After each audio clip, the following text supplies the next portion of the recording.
Hello, Divine Soul. It's Melanie.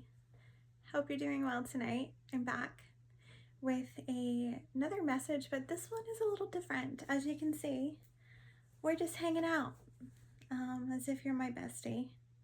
And we're going to talk. And we're going to talk about life and love and all the things that make the world go round. So this is a new kind of message I'm going to start doing. It's something I'm a little more passionate about, and I feel like I connect better with myself and with people when I'm in my natural state. And honestly, that's in my room, comfortable, hanging out, and not sitting all prim and proper at a desk. So, in case you're wondering. So tonight I was led to listen to some old-time favorites, some Walt Disney songs that really just take me back to a time in my life when I was just a girl living my girl dream, right? Cinderella, a dream is a wish your heart makes, right? And so I guess what I'm kind of passionate about tonight is the ideal of perfect love, right? That perfect Prince Charming love that you wanted so badly as a little girl. I did. I wanted that love. I thought that love existed. I thought that it was just what I was going to get no matter what, right? Like, it didn't matter that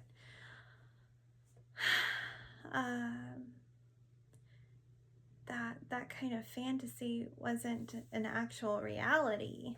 But the way I was brought up was that is reality, that is what you were to expect. Not everyone had that type of that kind of upbringing. I understand that, but for me, the way my mother raised me, I was raised to be a housewife and a mother. Nothing wrong with that at all. Of course, I expected it.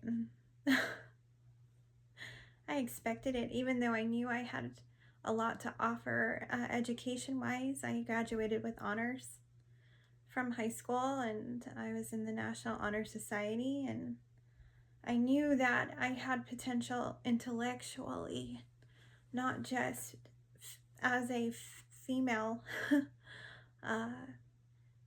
with the right to bear children and make a home.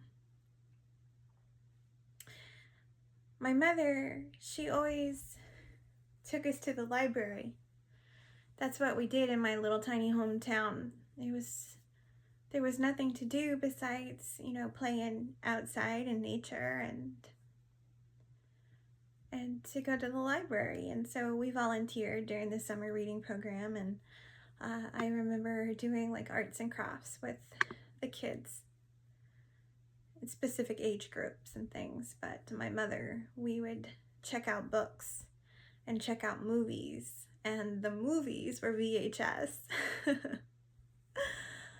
And I remember a lot of the Bernstein Bears, and those were my favorites, my favorite books. And then they had them on audio and on VHS. So that's what I enjoyed doing personally. But then I found what my mother called musicals. And so once I was introduced to the musicals, It was a lot of the classic musicals like Oklahoma and Seven Brides for Seven Brothers and Carousel and oh my gosh, there's so many. South Pacific. That was such a good one. Man, there's so many of them. I wish I could remember more off the top of my head. But those are classic. I remember that one song, I'm gonna wash that man right out of my hair. That was in South Pacific, I think. Yeah. Anyway, wow. So I more or less grew up with this fantasy, right? This ideal of love. And the Prince Charming, romantic love. Of course, Walt Disney was a go-to. I watched Cinderella and Beauty and the Beast and The Little Mermaid on repeat. The Lion King, Pocahontas, The Jungle Book. Those were my favorites. I'm missing a few. The Land Before Time. Oh my gosh. With Peachtree. Wow. So I'm an 80s kid, in case you don't know. But I shortly, I was born in 86. So then I was quickly introduced to the 90s. And that's where it all began for me. That was my early teens. And, that's kind of what formulated me was the 90s. 90s alternative. Woo! Oh, man. So the ideal of the perfect love and perfect marriage and the romantic sweep you off your feet kind of love.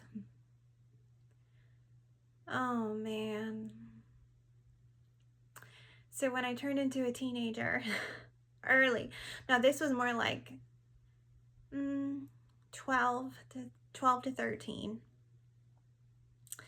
I was introduced to the teenage romance novels. Okay, so these teenage romance novels, I remember I had a large collection of these. It was like the same author. I don't know where I got these books from. It must have been like a library clean out or something.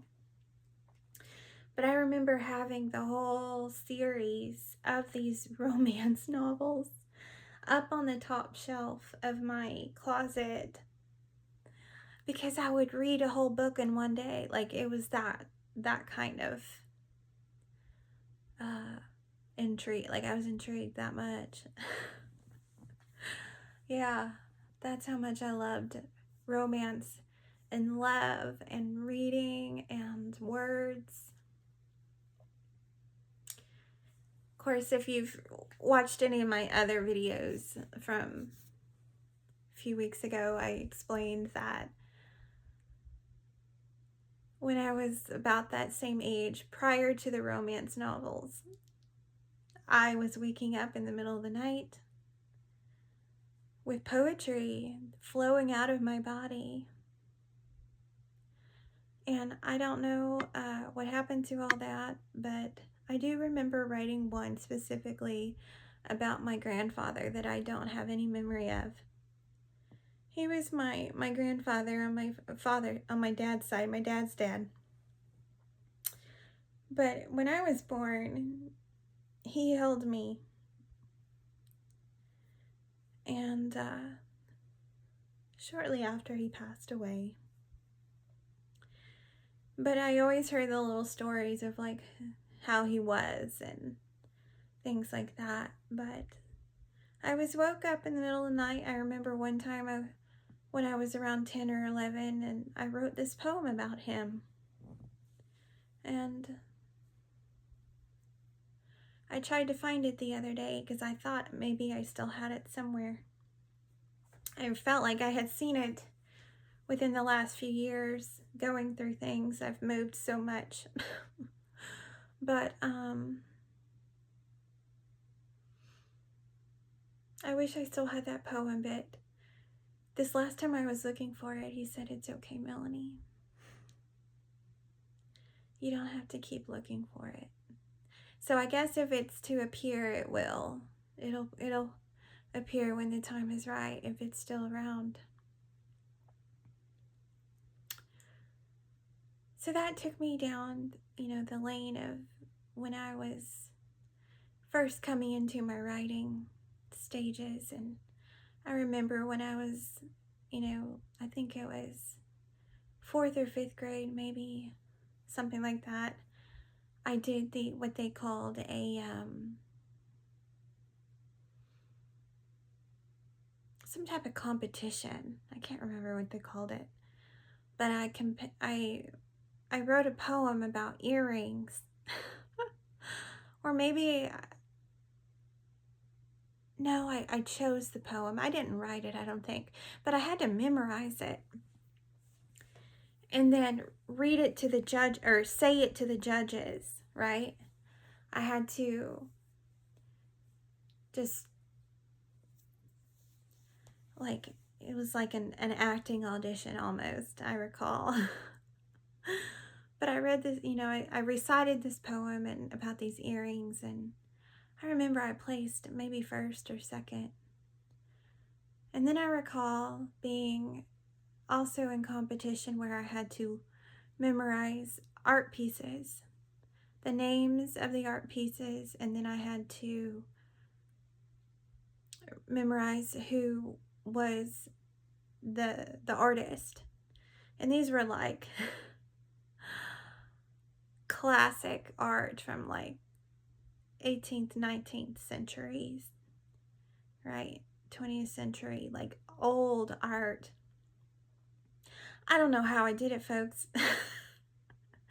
But then I realized that I had a, what do you call it? A photographic memory. Oops. So I have this photographic memory, which was then tainted by weed. Yeah. It's one thing that marijuana does to you. Really messes with your memory. That's another story. But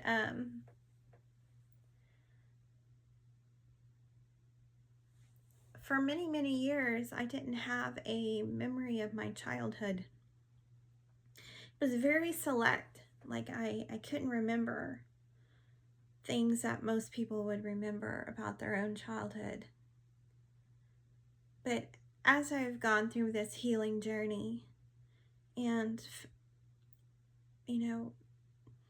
taken the time to dissect me and dissect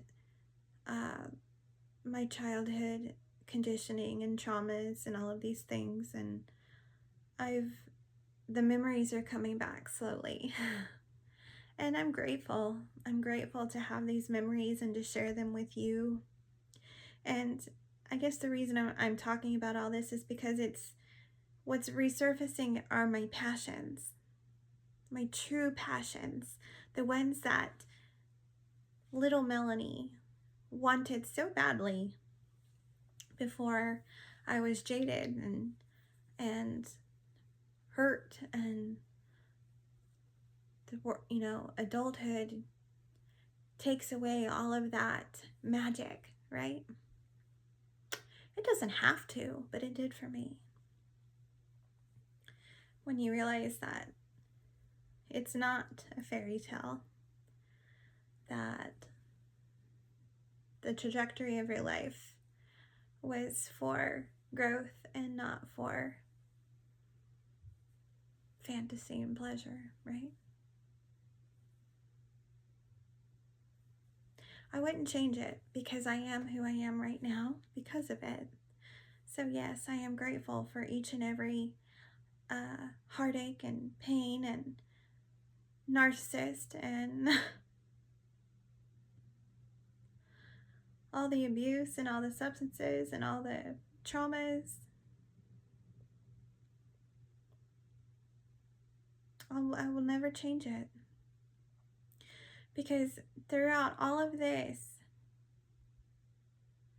Father God has given me the ability to still want romance, to still believe in that love that I know that I am worthy of. I know that I can have it, and I know that it's out there. And when it's time, it will come to me. It will. Everything in divine timing. When you learn to trust and put all your faith in Father God, there's no rush. I've spent my whole life rushing, wishing my life away, wondering when is it going to be better? When will the next day be better? Well, that feeling is gone. Now I live for each day.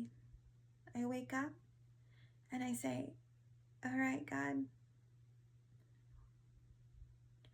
what do I get to know today? What do I get to know today? What are you going to share with me today? I learn something new every day, just when I think I've seen it and heard it all. I still learn something new every day. And if I don't learn something new, then I learn double the next day. Wow, 1707 when I looked up.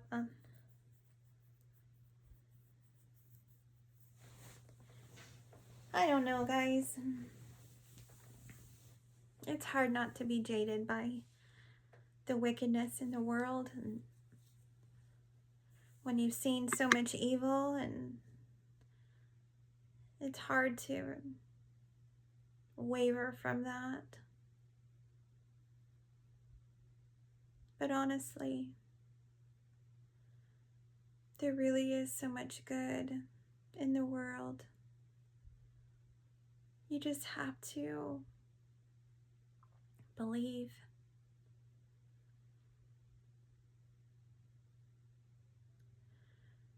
That song from Moana is coming into my head.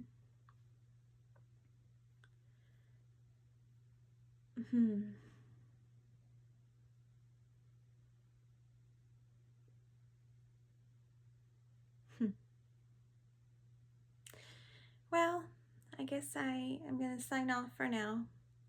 No cards tonight, no channeled messages, just me.